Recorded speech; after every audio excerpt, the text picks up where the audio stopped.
2026 കേരളത്തിൽ NDA മുന്നണി സകല സന്നാഹങ്ങളും ഉപയോഗിച്ചുകൊണ്ടുള്ള നീക്കം തുടങ്ങിയിരിക്കുകയാണ്. ഇപ്പോഴവർക്ക് 28ഓളം ഗ്രാമപഞ്ചായത്തുകളും 2 മുനിസിപ്പാലിറ്റിയും 1 കോർപ്പറേഷനും കിട്ടിക്കഴിഞ്ഞപ്പോൾ തന്നെ വലിയ ഒരു വിജയത്തിൻ്റെ കൊടുങ്കാറ്റാണ് ഇവിടെ ഉയർത്തിയിരിക്കുന്നത്. അമിത്ഷാ വളരെ നേരത്തെ തന്നെ പറഞ്ഞ ഒരു കാര്യം ഓർക്കുക, ആദ്യം തദ്ദേശം പിടിക്കുക, അതിൽ നിന്നാകണം ഉയർച്ച എന്നാണ്. അതാണിപ്പോൾ യാഥാർത്ഥ്യമായി തീർന്നിരിക്കുന്നത്. BJP കേന്ദ്ര നേതൃത്വമായാലും അവർക്ക് പ്രത്യേക ഒരു മാസ്റ്റർ പ്ലാൻ ഉണ്ടെന്നുള്ളതാണ്. ഇത് BJP കേരളത്തിൽ പിടിച്ചെടുക്കുന്ന ഇടങ്ങൾ ആർക്കാണ് നഷ്ടമുണ്ടാക്കുന്നതെന്ന് ചോദിച്ചാൽ കേരളത്തിലെ മറ്റ് 2 മുന്നണികൾക്കും നഷ്ടമുണ്ടാക്കുന്നുണ്ട്. LDFനും UDFനും, അതായത് പ്രധാനമായിട്ടും CPM കേന്ദ്രങ്ങളിലും കോൺഗ്രസ് കേന്ദ്രങ്ങൾക്കും നഷ്ടമുണ്ടാക്കുന്നുണ്ട്. CPM ആണിപ്പോൾ ഇക്കാര്യത്തിൽ കൂടുതൽ നഷ്ടക്കച്ചവടം അനുഭവിച്ചുകൊണ്ടിരിക്കുന്നവർ. 2025 ഏറ്റവും കൂടുതൽ നഷ്ടം ഏത് പാർട്ടിക്കാണ് ഉണ്ടായത് എന്ന് ചോദിച്ചാൽ ആർക്കും നിസ്സംശയം പറയാൻ കഴിയും അത് CPMനാണ് എന്നുള്ളത്.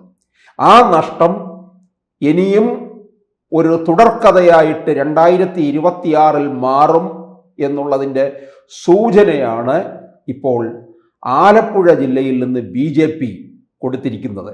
പ്രത്യേകിച്ച് ഈ NDA മുന്നണി, അവിടെ ഒരു ഇന്ത്യ മുന്നണി ഉണ്ടായതാണ്. അതായത് കോൺഗ്രസും CPMുമായിട്ടുള്ള ഒരു അവിശുദ്ധമായിട്ടുള്ള ഒരു സഖ്യമുണ്ടായി. ആ സഖ്യം തകർത്തുകൊണ്ടാണ് ആലപ്പുഴ ജില്ലയിലെ 8 ഇടത്താണ് NDA ഭരണം വന്നിരിക്കുന്നത്. ആലപ്പുഴ ജില്ല എന്ന് പറയുമ്പോൾ നമ്മൾ ഓർക്കണം, CPMന്റെ കണ്ണൂരിലെ സ്വാധീനം കഴിഞ്ഞാൽ വിപ്ലവത്തിൻ്റെ വീര്യമുള്ള വളക്കൂറുള്ള മണ്ണാണ് ആലപ്പുഴ. പുന്നപ്പുറ, വയലാറും ഒക്കെ ആലപ്പുഴയിലാണല്ലോ സ്ഥിതി ചെയ്യുന്നത്. ആലപ്പുഴ എന്ന് കേട്ട് കഴിഞ്ഞാൽ വിപ്ലവത്തിൻ്റെ രോമാഞ്ചം കൊള്ളുന്ന നാടാണ്. അത് ഓർക്കണം, VSന്റെ നാട്. അങ്ങനെ എത്ര അധികായന്മാരുടെ നാടാണ് ആലപ്പുഴ. ആ ആലപ്പുഴ ജില്ലയിൽ തന്നെയാണ് ഇപ്പോൾ CPMന് വിറളി പൂണ്ടിരിക്കുന്ന ഒരവസ്ഥയിലേക്ക് എത്തിച്ചേർന്നിരിക്കുകയാണ്. ഇക്കഴിഞ്ഞ ലോക്സഭാ തെരഞ്ഞെടുപ്പിൽ നമ്മൾ മനസ്സിലാക്കിയതാണ്, അവിടെ ശോഭാ സുരേന്ദ്രനെ BJPയുടെ സ്ഥാനാർത്ഥിയായിട്ട് അവസാന നിമിഷമാണ് പ്രഖ്യാപിച്ചത്. അങ്ങനെ പ്രഖ്യാപിച്ച് രംഗത്തിറങ്ങി കഴിഞ്ഞപ്പോൾ എന്താണ് ഉണ്ടായത്? ആ മണ്ഡലമാകെ ഇളക്കി മറിച്ചു. അതിശക്തമായ ത്രികോണ മത്സരത്തിലേക്ക് പോയി. ഡൽഹിയിൽ നിന്ന് വന്ന ഒരു സർവേ സംഘം തീർച്ചപ്പെടുത്തി കേരളത്തിൽ BJP അക്കൗണ്ട് തുറക്കാൻ പോകുന്ന, ലോക്സഭയിലേക്ക് അക്കൗണ്ട് തുറക്കാൻ പോകുന്നത് തൃശ്ശൂരോ തിരുവനന്തപുരമോ അല്ല, ആലപ്പുഴയാണെന്ന് വരെ അവർ എഴുതി വെച്ചിട്ടാണ് പോയത്. 2,99,000 വോട്ടാണ് ശോഭാ സുരേന്ദ്രൻ അവിടെ നേടിയത്. ശോഭാ സുരേന്ദ്രൻ ആ കുറഞ്ഞ നാളുകൾ കൊണ്ട് ആലപ്പുഴ പാർലമെന്റ് മണ്ഡലത്തെ A ക്ലാസ് മണ്ഡലമാക്കി മാറ്റി. BJP ക്ലാസ് തിരിച്ച് മണ്ഡലത്തെ മാറ്റുമല്ലോ.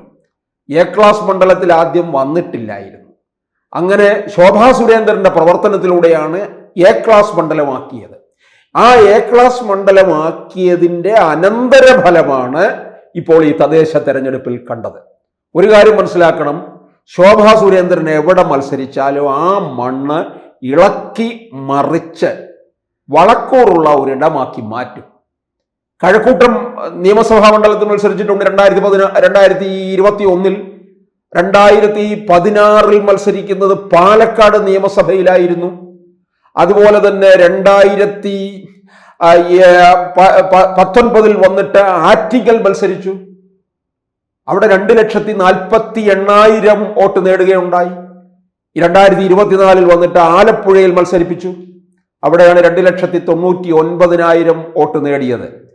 അപ്പോൾ ഓരോ ഇടങ്ങളിലും ഒരു പ്രദേശം BJPക്ക് അനുകൂലമായ സാഹചര്യത്തിലേക്ക് മാറ്റണമെന്നുണ്ടെങ്കിൽ ശോഭാ സുരേന്ദ്രനെ അവിടെ കൊണ്ട് നിർത്തിയാൽ മതി. അങ്ങനെ മാറ്റും.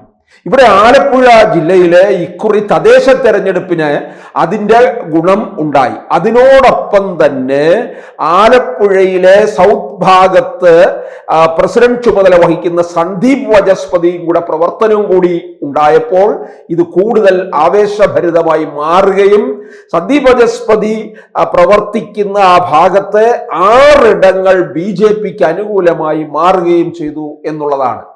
നല്ല നേതാക്കന്മാരെ വിന്യസിച്ചുകൊണ്ട് BJP രംഗത്ത് വന്നു കഴിഞ്ഞാൽ അത് പിടിച്ചെടുക്കാമെന്നുള്ളതാണ്. ഈ പരമ്പരാഗതമായിട്ട് BJPക്ക് ചില പ്രദേശങ്ങളുണ്ട്, നമുക്കറിയാം. തിരുവനന്തപുരം, പാലക്കാട്, കാസർഗോഡ്, ഇതാണ് പരമ്പരാഗതമായിട്ട് BJPയുടെ കൈകളിലുള്ളത്. ഇത് കൂടാതെ ചില ഇടങ്ങളിലേക്ക് BJP കടന്നു കയറി. ഇപ്പോൾ പത്തനംതിട്ടയിൽ അത്രത്തോളം ഇല്ലായിരുന്നു. പത്തനംതിട്ട ജില്ല എന്ന് പറയുന്നത് ക്രൈസ്തവ മേഖല കൂടിയാണ്. ആ പ്രദേശങ്ങളിൽ BJPക്ക് വലിയ ഒരു സ്വാധീനം ഉണ്ടാക്കാൻ കഴിഞ്ഞത് ഒരുപക്ഷെ ശബരിമല സ്ഥിതി ചെയ്യുന്നത് പത്തനംതിട്ട ജില്ലയിലാണ്. ശബരിമലയിൽ അവിടെ ഒരു വലിയ മത സാഹോദര്യം തന്നെ ഉണ്ട്. പത്തനംതിട്ടയിലെ ക്രൈസ്തവരായാലും മുഹമ്മദീയരായാലും ഒക്കെ തന്നെ അവർ ശബരിമല ദർശനം നടത്തുന്നവരാണ്. ശബരിമലയിലെ ഇത്തരത്തിലുള്ള തീവട്ടിക്കൊള്ളകളും ആചാര ലംഘനവും അവർ നേരിട്ട് കണ്ടവരാണ്. അതുകൊണ്ട് തന്നെ ഇതൊക്കെ ഈ ഭരണവിരുദ്ധമായിട്ടുള്ള ഒരു തരംഗമായി മാറുകയും BJP അനുഭാവത്തിലേക്ക് പത്തനംതിട്ട ജില്ല മാറുകയും ചെയ്തു എന്നുള്ളതാണ്. അതുപോലെ തന്നെയാണ് തൃശ്ശൂരിൽ ഉണ്ടായത്. തൃശ്ശൂരിൽ സുരേഷ് ഗോപി മത്സരിക്കുമ്പോഴാണ് BJPക്ക് അവിടെ ഒരു വലിയ കടന്നുകയറ്റം ഉണ്ടായത്. BJP അവിടെ സുരേഷ് ഗോപി ഇറക്കുമ്പോൾ സുരേഷ് ഗോപിയെ ജനം കാണുന്നത് ഒരു സിനിമയിലെ ഒരു താരമായിട്ടാണ്, ഒരു മുൻനിര താരമായിട്ടാണ് അദ്ദേഹത്തെ കണ്ടുകൊണ്ടിരുന്നത്. ആ താരം ഞങ്ങളിലേക്ക് ഇറങ്ങി വരുന്നു, ഞങ്ങളുടെ പ്രശ്നങ്ങൾ മനസ്സിലാക്കുന്നു, ഞങ്ങളുടെ ആവശ്യങ്ങൾ അംഗീകരിക്കുന്നു എന്ന് ബോധ്യപ്പെട്ട് കഴിഞ്ഞപ്പോൾ ജനങ്ങൾ സ്വാഭാവികമായിട്ടും അങ്ങോട്ടേക്ക് അടുക്കുകയാണ് ചെയ്തത്. അതിൻ്റെ കൂടെ കേന്ദ്ര നേതൃത്വത്തിൻ്റെ വലിയ പിന്തുണയും കൂടി സുരേഷ് ഗോപിക്ക് നേരിട്ട് കിട്ടി എന്നുള്ളതാണ്. സംസ്ഥാന ഘടകമല്ല സുരേഷ് ഗോപിയെ അങ്ങോട്ടേക്ക് ഇറക്കിയത്. അമിത്ഷായുടെയും നരേന്ദ്രമോദിയുടെയും പിൻബലത്തോടു കൂടിയാണ് സുരേഷ് ഗോപി തൃശ്ശൂരിൽ ഇറങ്ങുന്നത്. പലവട്ടം അമിത്ഷായും നരേന്ദ്രമോദിയും തൃശ്ശൂരിലും ഗുരുവായൂരിലും ഒക്കെ എത്തിയത് സുരേഷ് ഗോപിക്ക് അനുകൂല ഘടകമായി മാറുകയും ചെയ്തു. അതുകൊണ്ട് തന്നെയാണ് ലോക്സഭാ തെരഞ്ഞെടുപ്പില് തിരുവനന്തപുരത്തെയും കടത്തി വെട്ടിയാണ് തൃശ്ശൂരിൽ സുരേഷ് ഗോപി ആദ്യ വിജയം തന്നെ നേടിയെടുത്തത്. അതും പലരുടെയും പ്രവചനങ്ങളെല്ലാം തെറ്റിച്ചുകൊണ്ട് 76,000-ലധികം വോട്ടിന്റെ ഭൂരിപക്ഷത്തിലേക്ക് കടന്നു എന്നുള്ളതാണ്. അതുപോലെ തന്നെയാണ് അപ്പോൾ തൃശ്ശൂര് പോലെ തന്നെ ഇപ്പോൾ ആലപ്പുഴ ജില്ലയും BJPക്ക് അനുകൂലമായിട്ട് മാറുകയാണ് ചെയ്യുന്നത്.